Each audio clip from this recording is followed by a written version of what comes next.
respected Principal Sir, learned colleagues, and lovely flowers, the student of Jawahar Navodaya Vidyalaya Art.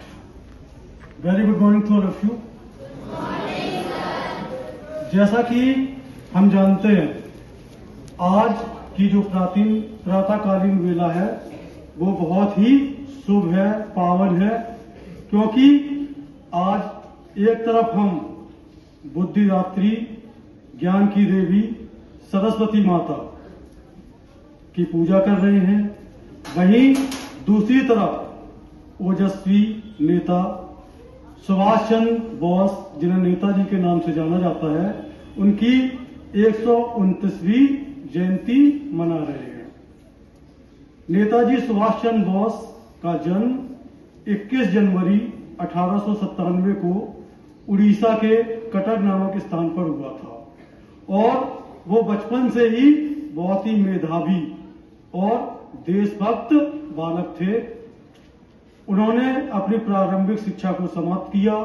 समाप्त करने के बाद उन्होंने प्रेसिडेंसी कॉलेज में एडमिशन लिया और वहां पर राष्ट्र विरोधी गतिविधियों में इन्वॉल्व होने के कारण, उस समय हमारे देश में अंग्रेजों का शासन था, तो जो भी अपने राष्ट्र के बारे में सोचता था, देश की स्वतंत्रता के बारे में सोचता था, उसे राष्ट्रद्रोही समझा जाता था, तो उन्हें प्रेसिडेंसी कॉलेज से निकाल दिया गया। उसके बाद उन्होंने कैम्ब्रिज में एडमिशन लिया, वहां पर शिक्षा प्राप्त की और वहां पर उन्होंने ICS, Indian civil services, ICS में चौथा स्थान प्राप्त किया और उस समय ICS को एक बहुत ही उच्च नौकरी माना जाता था और उसमें कोई भी व्यक्ति अपना जीवन यापन बहुत ही गर्व के साथ और बहुत ही ऐशो आराम के साथ व्यतीत कर सकता था। परंतु उन्होंने ये सारे ऐशो आराम त्याग कर भारत की स्वतंत्रता के लिए अपना जीवन अर्पित कर दिया और यह पावन दिन हमें उस महान व्यक्तित्व की याद दिलाता है जिनके एक ओजस्वी आह्वान पर हजारों नहीं बल्कि लाखों देशवासी आजादी की लड़ाई में कूद पड़े। आज हम भारत माता के उस वीर सपूत नेताजी सुभाष चंद्र बोस की जयंती मना रहे हैं, जिसके लिए राष्ट्र सर्वोपरि था। उनके जादुई, दूरदर्शी और अद्भुत नेतृत्व कौशल ने भारतीय स्वतंत्रता संग्राम में नई चेतना और नई ऊर्जा का संचार किया। आज हम उनके प्रति कृतज्ञ होकर नेताजी को स्मरण कर रहे हैं। उनकी जीवन गाथा, उनके क्रांतिकारी विचार, उनका कठोर त्याग और अनुपम बलिदान न केवल उस समय के युवाओं के लिए बल्कि आज हमें भी प्रेरणा देता है।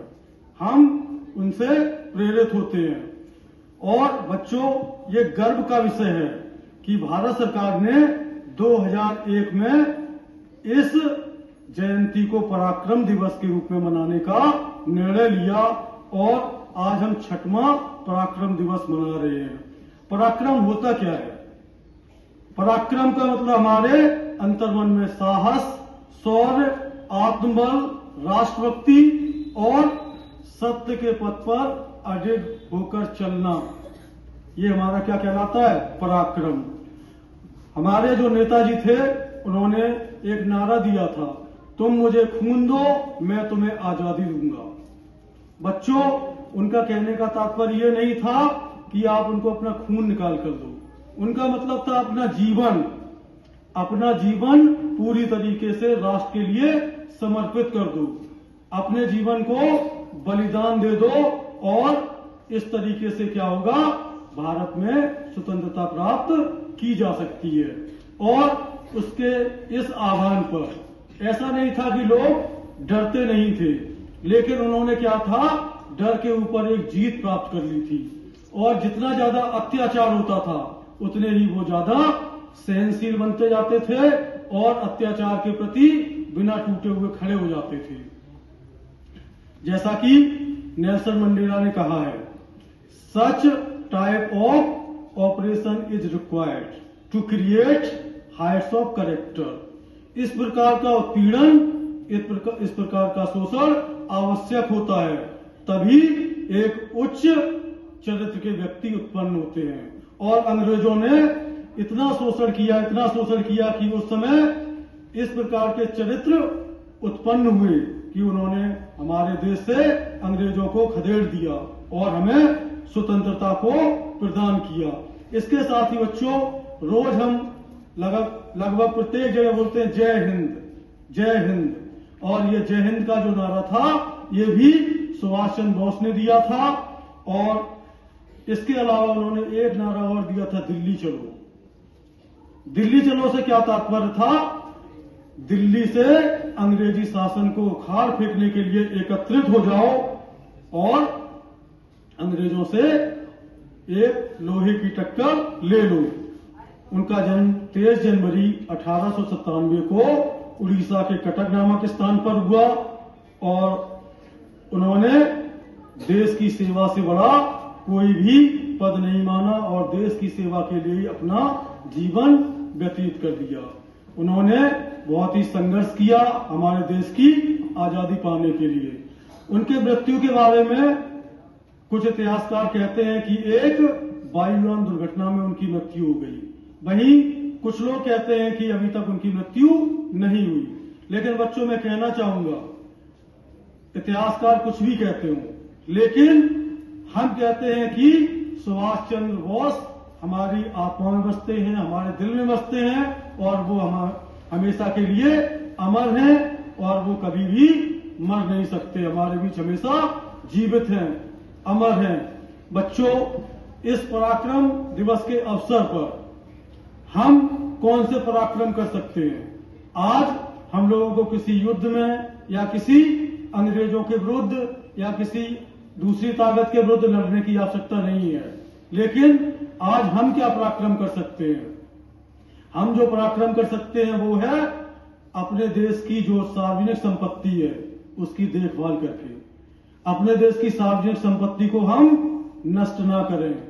हम सोचते हैं कि जो भी सार्वजनिक संपत्ति है उसमें हमारा कोई पैसा नहीं लगा हुआ है, लेकिन बच्चों, जो भी सार्वजनिक संपत्ति होती है वो हमारे द्वारा, हमारे माता पिता और हमारे देश के नागरिकों के द्वारा जो कर दिया जाता है, जो टैक्स दिया जाता है, उससे ही वो सार्वजनिक संपत्ति खरीदी जाती है, उत्पन्न की जाती है। और यदि हम उसको नष्ट करते हैं तो इस प्रकार हम अपने राष्ट्र का नुकसान कर रहे हैं, अपना नुकसान कर रहे हैं। इसलिए हम सार्वजनिक संपत्ति का नुकसान नहीं करें। वहीं दूसरी ओर हमारे अंदर जो आलस्य भरा हुआ है उस आलस्य को हम त्याग दें। यदि हम आलस्य को त्याग देंगे तो ये सबसे बड़ा पराक्रम होगा और हम किसी भी क्षेत्र में प्रगति के पथ पर अग्रसर हो सकते हैं। इसलिए आलस्य को त्यागना बहुत ही जरूरी है। वहीं तीसरा जो पराक्रम हम कर सकते हैं वो है सत्य के मार्ग पर अडिग होकर चलते रहना।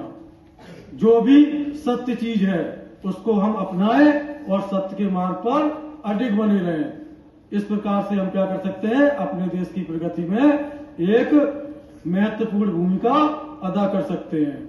इसलिए हमें शपथ लेनी चाहिए, हमें नेताजी के जीवन से एक सबक लेना चाहिए कि हम अपने राष्ट्र के प्रति किस तरीके से अपना संपूर्ण जीवन अर्पित करें और अपने राष्ट्र को प्रगति के पथ पर अग्रसर करें। धन्यवाद।